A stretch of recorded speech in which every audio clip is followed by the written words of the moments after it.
বর্ধমান ইউনিভার্সিটির BA fourth সেমিস্টারের CC 1ডি এখানে ডিটা দেওয়া হয়নি। সিসি 1ডির সাজেশান ভাষাতত্ত্ব 2024 আমি রেডি করলাম এবং তোমাদের যাতে উপকারে লাগে সেই জন্য আমি ইউটিউবে ডাউনলোড করলাম। আমার টিউশনেতে দিয়ে দিয়েছি আগে, ওদের সেই অনুযায়ী নোটস লেখানো হচ্ছে। আর আমি তোমাদেরকে সাজেশানটা এখন দিয়ে দিচ্ছি এবং তোমাদের যদি কারোর উত্তর লাগে নোটস, তাহলে তোমরা আমার সাথে যোগাযোগ করতে পারো, আমি তোমাদের নোটস দিয়ে দেবো। আর শর্ট কোশ্চেন সহ নোটস আমি দিয়ে দেবো। শুধু ভাষাতত্ত্ব নয়, আরও যে 3টে পেপার আছে তোমাদের বাংলার, সবকটারই সাজেশান এবং নোটস সবই আমার কাছে পাবে। তোমরা আমার সাথে যোগাযোগ করো, যোগাযোগ করলে আমি তোমাদের দিয়ে দিতে পারি। আর আরেকটা জিনিস বলি, আমার এই ভিডিওগুলো তোমরা দেখছো, যারা এখনও সাবস্ক্রাইব করোনি তারা সাবস্ক্রাইব করে নাও, সাবস্ক্রাইবটা করে নাও। আর লাইক, কমেন্ট, শেয়ার এগুলো তো কমন জিনিস, তোমরা জানো। কোনো কিছু ত্রুটি দেখলে ভিডিওতে আমি তেমন একটা এক্সপার্ট নই, তবুও বেশ কিছুদিন ধরে করতে করতে মোটামুটি অনেকটাই শিখেছি, তবুও অনেক ভুলভাল থাকতে পারে।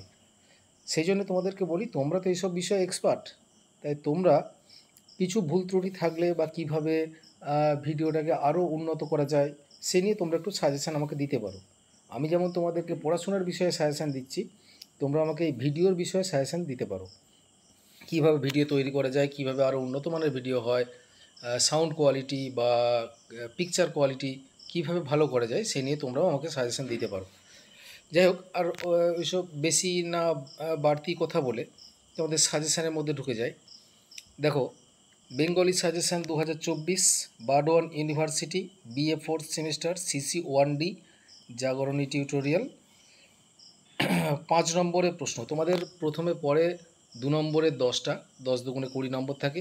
5 নম্বরের থেকে 4টে, 5 4 20, আর 10 নম্বরের থেকে 2টো, 10 দুগুণে 20।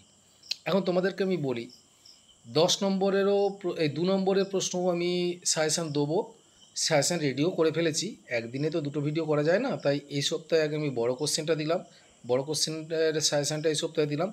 সামনের সপ্তাহে গাজন পেরিয়ে যাওয়ার পর, পয়লা বৈশাখের পর আমি তোমাদেরকে শর্ট কোশ্চেনের সাজেশানটা দেবো, বা অন্যান্য সাবজেক্টের সাজেশান, অন্যান্য বিষয়ের মানে ওই বাংলা বিষয়েরই অন্যান্য পেপারের সাজেশানগুলো আমি তোমাদের দেবো। তো 5 নম্বরের প্রশ্ন বা 10 নম্বরের প্রশ্ন যে সাজেশানগুলো আমি দিয়েছি, তোমাদেরকে আমি একটা কথা জোর গলায় বলে রাখছি যে 5 নম্বরে কোশ্চেন তোমাদেরকে করতে হয় 4টে, থাকে 6টা। সেই 6টা কোশ্চেনই তোমরা কমন পাবে। 6টা কোশ্চেন যে দেওয়া থাকে, কোশ্চেনে যে 6টা কোশ্চেন থাকে, সেই 6টা কোশ্চেনই তোমরা কমন পাবে। তোমরা নিজেরা চুজ করে 4টে লিখবে। তো 10 নম্বরের কথা বলি, 10 নম্বরেরও থাকে 4টে, ওই 4টেই কমন পাবে। যে 4টে থাকে 4টেই কমন পাবে, এবং লিখতে হবে 2টো, তোমরা নিজেরা চুজ করে লিখতে পারবে। কাজে আমি যে সাজেশানটা দিয়েছি, আমি সাজেশানটা এমন কিছু বড়ও দিইনি, বেশি কোশ্চেনও নেই, খুব বেশি হলো 16টা কি 15টা কোশ্চেন আছে। তো তোমরা সাজেশানটাকে ফলো করবে, দেখবে উপকার পাবে। আরেকটা কথা বলি, তোমরা অনেক ইউটিউব বা অন্য কিছুতে অনেক সাজেশান আছে, তোমরা কিন্তু সেদিকে মাথা ঘামাতে যেও না। বারবার বলি, একাধিক সাজেশান করতে গেলে তোমরা হেফাজত হয়ে যাবে।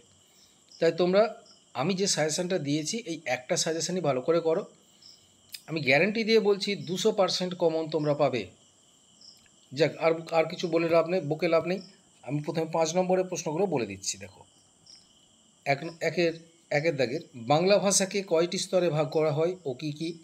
প্রত্যেকটি স্তরের সময়কাল ও নিদর্শনগুলি লেখো। বাংলা ভাষার উদ্ভব ইতিহাস বর্ণনা করো। এই প্রশ্নটায় অথবা ঘুরে দেয়, সংস্কৃত ভাষাকে কি বাংলা ভাষার জননী বলা যায়? যুক্তিসহ লেখো। তারপরে, প্রাচীন বাংলা ভাষার সময়সীমা ও উল্লেখযোগ্য নিদর্শন উল্লেখ করে এর ভাষাতাত্ত্বিক বৈশিষ্ট্যগুলি লেখো। আদি মধ্য বাংলা ভাষার সময়সীমা ও উল্লেখযোগ্য নিদর্শনগুলির উল্লেখ করে ভাষাতাত্ত্বিক বৈশিষ্ট্যগুলি লেখো। চলিত ভাষা কাকে বলে? এর বৈশিষ্ট্যগুলি লেখো। সাধু ও চলিত ভাষার পার্থক্যগুলি লেখো। এখানে শুধু চলিত ভাষা কাকে বলে লেখা আছে, এর সঙ্গে একটা প্রশ্ন লিখতে হবে, সাধু ভাষা কাকে বলে, এর বৈশিষ্ট্যগুলি লেখো। কামরূপী উপভাষার এলাকা উল্লেখ করে এর ভাষাতাত্ত্বিক বৈশিষ্ট্যগুলি উল্লেখ করো। রাঢ়ী উপভাষার এলাকা উল্লেখ করে এর ভাষাতাত্ত্বিক বৈশিষ্ট্যগুলি লেখো। আগন্তুক শব্দ বা কৃতঋণ শব্দ কাকে বলে, কয় প্রকার ও কী কী, উদাহরণসহ বুঝিয়ে দাও। এরপর হচ্ছে 10 নম্বরের প্রশ্ন। 10 নম্বরের প্রশ্নতে দেখো, অন্তমধ্য বাংলা ভাষার সময়সীমা উল্লেখ করে এর ভাষাতাত্ত্বিক বৈশিষ্ট্যগুলি লেখো। অন্তমধ্য বাংলা ভাষার সময়সীমা উল্লেখ করে এর ভাষাতাত্ত্বিক বৈশিষ্ট্যগুলি লেখো।